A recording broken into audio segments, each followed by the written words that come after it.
1947, Kenneth Arnold witnessed 9 fast-flying objects over Mount Rainier in Washington state. Through his observation, the objects most likely had speeds of up to several thousand miles an hour. He also stated that the objects were saucer-shaped. Is from this moment the earliest sightings in the 20th century, and it was the beginning of the modern UFO time. Shortly afterwards of Arnold's sightings, a man named Mac Brazel discovered at around a 200 yards scattered field of debris from what was 2 separate non-earthly objects. The same day, it was reported in the local press, which gained a worldwide spread in a matter of hours, about a crash by flying saucers shortly outside of Roswell, New Mexico. According to the first statements by the US Air Force, was that it was an actual extraterrestrial saucer, but after less than a day, their answer changed to a weather balloon crash. Over the decades, have various different answers come forward from the US Air Force about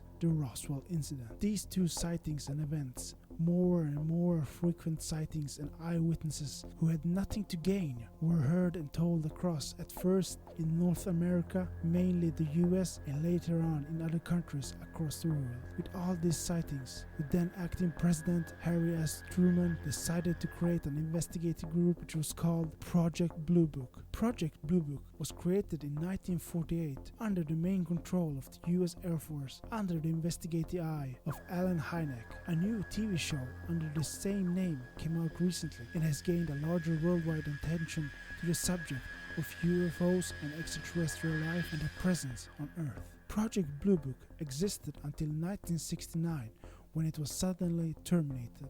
In the summer of 1952, in the US capital of Washington, D.C., occurred one of the most forgotten and most important UFO events during the 20th century. Several unknown objects were given the name under Allen Hynek's investigations. UFOs, unidentified flying objects, came flying over the American capital and were seen by almost everyone at that moment. It was such a historical event because if something similar had occurred today over the same area, most likely most people would open up to the idea and believe that actual beings from other planets exist, or there would be some that would even claim it to be either a hoax. There are even documents that has come out about secret projects where holographic images, such as those seen in sci-fi films, would be used on a larger worldwide scale for a fake alien invasion, also known as Project Bluebeam.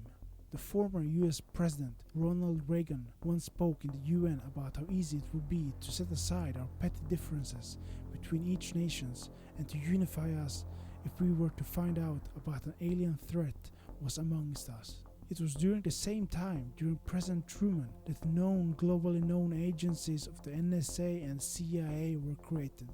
These 2 agencies were created with in mind to collect global data of all sorts of all corners of the world regarding to all kinds of events dealing with UFO and alien encounters, no matter how small they were, and in the process covering up mainly true threats against all eyewitnesses and to collect all new technologies from possible crashed extraterrestrial UFOs. In the 1950s, a newly established top secret base in the Nevada desert, north of the known gambling and at that time mafia-controlled city of Las Vegas, was established. It would be known to the world as Area 51.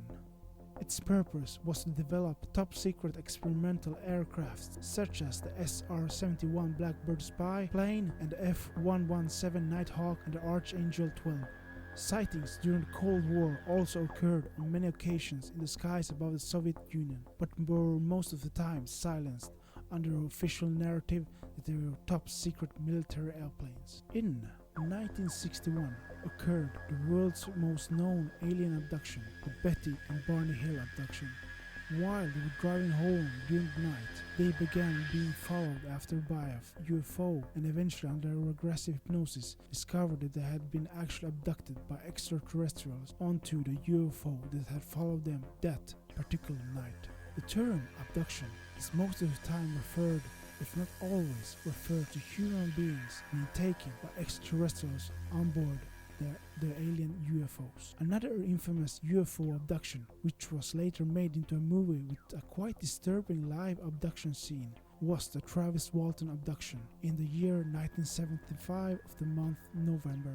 Travis lived as a lodger in Arizona State, and during one evening he and his friends discovered a hovering UFO in the forest not far from where they were working. He went up to it and was hit with a beam of light and taken on board. A few days later he appeared after a massive search party had not been able to find him. There are many more cases that I could bring up, and many secrets still that many wants to know more about when it comes to the subject of UFOs and aliens. During the last 20 years has information from various whistleblowers who have had actual contact, different extraterrestrial beings, and actual documents about secret alliances and a cover-up of mankind's biggest secret, that since the post-World War II years has mainly through the US been in secret contact with actual extraterrestrials, also known as aliens. A secret meeting was held between the former President Eisenhower and the extraterrestrial beings from the Pleiades star system on February 20th, 1954. The meeting took place at Edwards Air Force Base. The whole meeting was documented, and the only demands the Pleiadians had was that the nations of Earth needs to scrap all its fossil energy usage for actual clean and free energy and not to use nuclear energy. With this deal not taken, President Eisenhower made basically a deal with the devil himself. Another group notorious for abducting humans till this day were called the Greys. In exchange for letting them abducting and experimenting on live humans wherever and whenever they wished, they would give the Americans all possible alien technologies in order to counter the military threat from the Soviet Union. In March 1957, landed an alien craft in America. This was a humanoid man who called himself Valiant Thor. He was apparently on a special mission from what was known according to him as the High Council. His main mission to speak to the president himself. During the following 3 years, he stayed on Earth, mainly around the Pentagon, where he had multiple meetings with powerful people. Valiant Thor tried during this time to convince different powerful leaders of various branches of various nations to end their usage and want for the nuclear technology and go towards a more peaceful way of life in order to one day be accepted into a larger galactic community. During the course of the Cold War, a top-secret space program was eventually created and an offshoot human civilization was created. One must ask themselves why many highly intelligent scientists from across the world go suddenly missing from the face of the planet. Could it be they go missing could have ended up as scientists for the secret space program?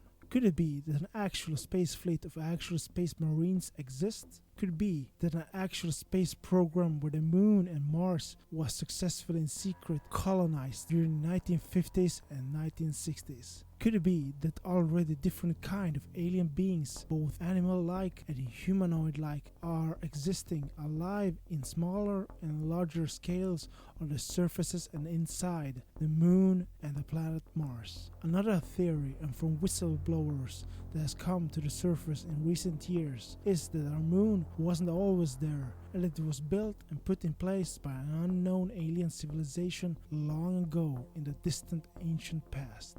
Let's go back to the alien Greys. Some have even claimed that they are humans from around 50 to 60,000 years into the future, and the reason for the non-human appearance is that they have over time become genetically modified. There are many more unanswered questions to be asked and mysteries to go through, and many more in the far future until the day we all receive the answers to the ever-expanding unknown universe and multiverse. Yes, for there is multiple worlds, other dimensions of different events, in most likelihood in unlimited numbers. Maybe one day the actual disclosure of the truth behind the secret alien human programs and the secret space fleet will come to the light, and we will be able to finally start being allowed into exploring the unknown universe and to expand our minds.